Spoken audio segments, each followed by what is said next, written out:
Bonjour à tous. Si toi aussi tu utilises ChatGPT, Gemini ou Claude, tu as sûrement dû entendu parler des tokens. Donc les tokens, c'est l'unité qui permet à l'IA de comprendre ton texte. On va essayer de comprendre ensemble aujourd'hui pourquoi c'est le nerf de la guerre dans l'IA, car le token a une valeur et selon les modèles, le prix varie. Donc on va essayer de comprendre ensemble comment ça marche, pourquoi ta facture peut exploser si tu envoies des textes énormes à ton IA et si tu prépares pas et tu n'utilises pas les conseils que je vais te donner, tu pourrais réduire énormément ta facture. Pour bien comprendre les tokens, on va se rendre sur ChatGPT. Ici, on peut voir qu'on a une barre de texte où on peut demander des instructions au chat en attendant une réponse. Quand on va taper du texte ou des mots, tous ces mots vont être transformés en tokens. Je m'explique. En fait, ChatGPT, lui, il ne va pas comprendre vraiment le texte qu'on va lui envoyer. Dans son moteur en interne, il ne sait pas exactement ce que chaque lettre signifie. Et on peut croire en fait que ChatGPT il comprend de façon magique ce qu'on lui demande quand on lui dit comment ça va. Lui derrière, tout de suite il a l'instinct et il sait nous répondre. Mais en fait, c'est pas si magique que ça. Ce qui se passe, c'est que le texte qu'on a tapé va être transformé en token. Donc le token, c'est le moyen de communiquer avec la machine. Pourquoi on fait ça? Parce que c'est plus rapide et c'est plus compact. Pour discuter avec un ordinateur, on transforme du texte en nombre. Et c'est là toute la magie. En fait, nous, ce qu'on voit, c'est on a l'impression qu'on demande quelque chose de façon naturelle et il nous répond tout de suite la réponse, oui, ça va super, comment je peux t'aider? Mais en fait, il y a eu tout un processus de transformation qui s'est passé. Sur le texte qu'on a tapé, en fait, il va appliquer une transformation. Il va transformer le texte en nombre. Ensuite, il va le passer dans la machine. La machine va ressortir des nombres et ces nombres vont être retranscrits en texte. Donc nous, on ne voit pas tout ce processus qui est fait en interne. Ce qu'on voit, c'est qu'on lui demande une phrase et il nous répond une phrase. Donc pour s'intéresser à la technologie qui permet de transformer du texte en nombre, qui s'appelle la tokenisation, on va découvrir une librairie qui s'appelle TikTokenizer. En gros, c'est une des librairies qui est utilisée par OpenAI pour découper notre texte pour pouvoir le transformer facilement en nombre. Parce que les mots, en fait, il va essayer de les découper de façon naturelle. Donc pour comprendre ce mécanisme, on va on va aller voir un peu comment la librairie fonctionne. Et ici, on a un petit exemple qui s'appelle TikTokenizer et qui va nous montrer comment il va découper ce texte en parties de texte. Donc on va faire un test. Si je le dis bonjour, comment vas-tu? Ici, on peut voir plusieurs choses à l'écran. Donc, pour la machine, là, il l'a découpé en 5 tokens.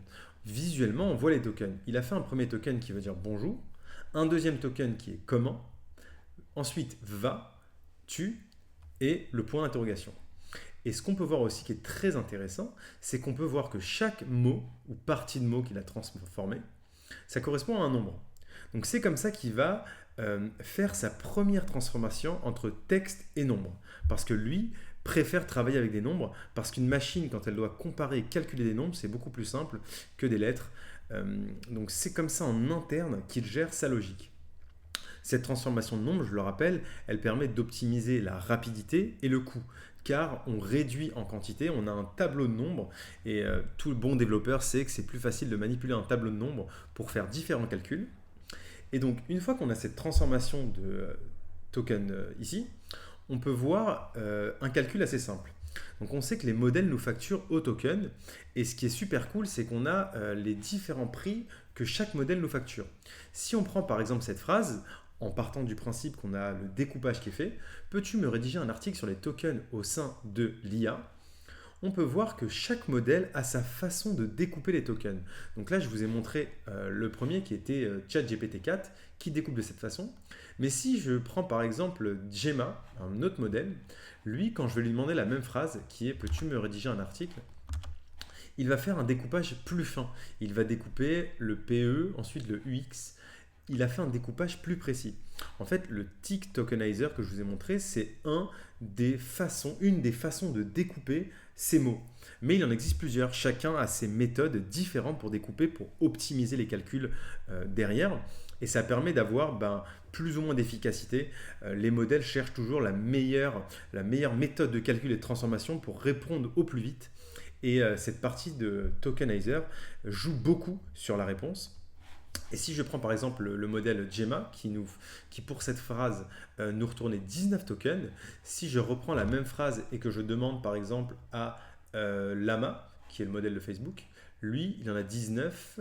Et si je prends ChatGPT pour la même phrase, bon, il y en avait aussi 19. Je vais essayer de prendre un qui est un peu plus ancien, peut-être celui-là, GPT-2. Il en avait 20. Donc lui, découpé de façon différente.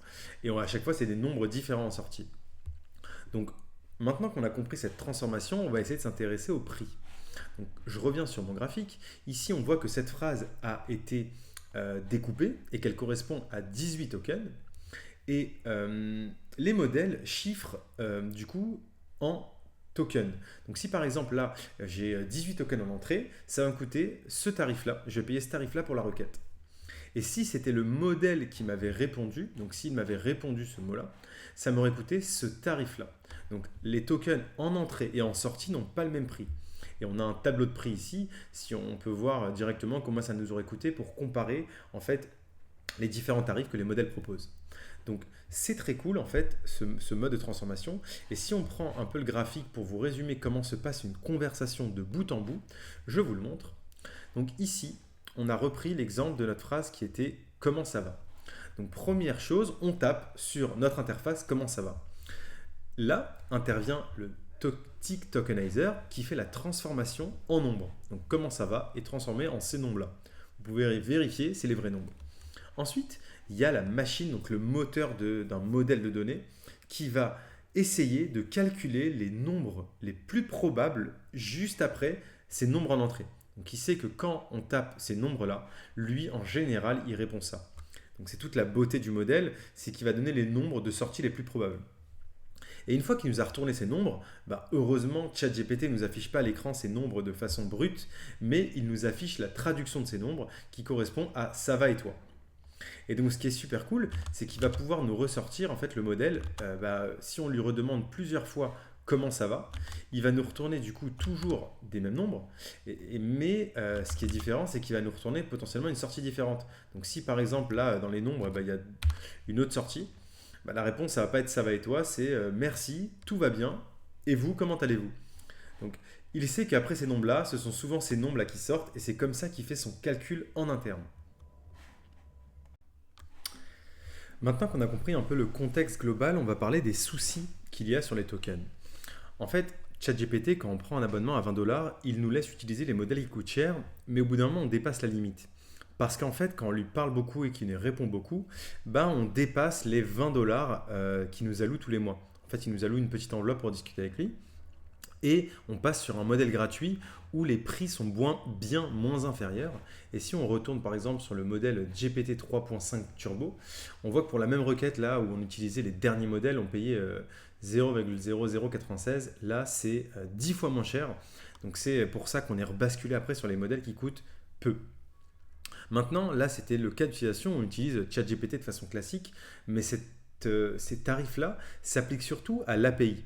Donc moi, j'utilise principalement l'API pour discuter avec ChatGPT.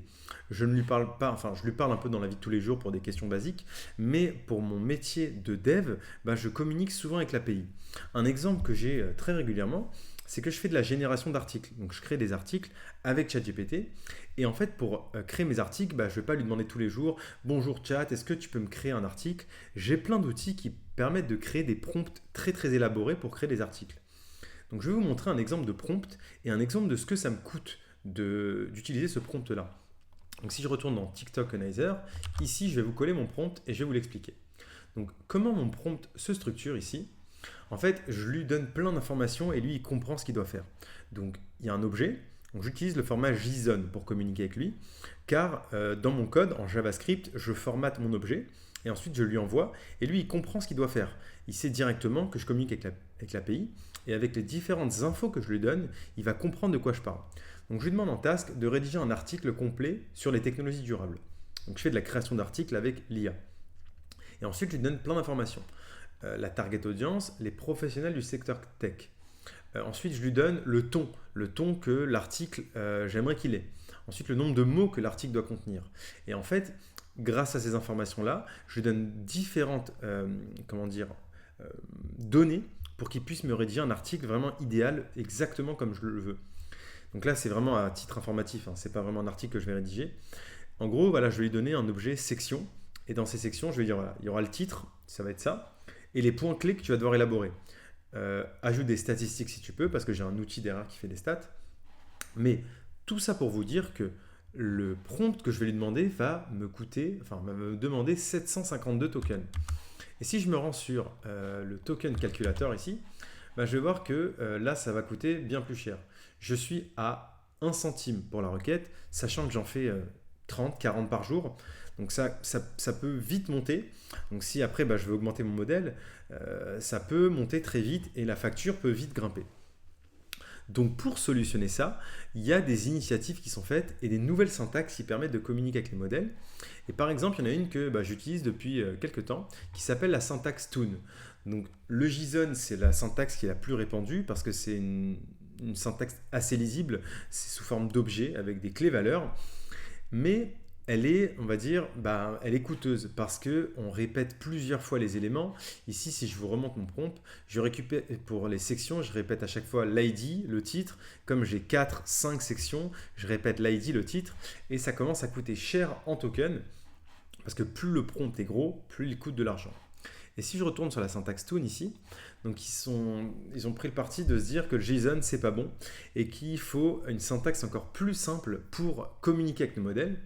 Et ils ont créé la Token Oriented Object Notation. Donc j'aime beaucoup cette façon de créer des tokens. Et en gros, comment ils ont fait? Ceux qui connaissent un peu le CSV ne seront pas dépaysés. En gros, ils ont mis tout à plat. Ils ont fait un peu un système de tableau. Donc ils sont pris pour un objet simple contexte. Et quand c'est un tableau d'éléments, donc moi ce serait mes sections, ils ont dit voilà, il y aura 3 sections et voici les infos des sections. Ils ont fait des séparateurs avec des virgules. Ils ont enlevé tous les accolades et les crochets pour simplifier au maximum. Et donc ça fait un prompt beaucoup plus petit qui va coûter beaucoup moins d'argent du coup, parce que plus c'est petit, moins ça coûte cher. Et donc si je retourne en fait sur mon prompt ici, le même prompt mais dans la syntaxe Toon, donc là j'étais à 460 tokens, je vais supprimer tout ça et copier la syntaxe Toon, et là je suis plus qu'à 237 tokens. Donc ça réduit l'addition. On a moins de tokens, donc on peut communiquer plus facilement avec le modèle.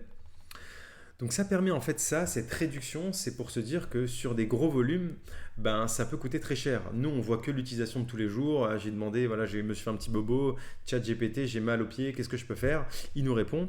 Mais il faut penser au niveau entreprise. Au niveau entreprise, on va demander beaucoup de requêtes tous les jours qui vont coûter beaucoup d'argent. Et donc il y a cette notion de réduire l'addition et de transformer nos tokens qui soient de plus en plus petits pour que ça nous coûte moins. Donc en résumé, les tokens, c'est la manière de communiquer avec l'IA.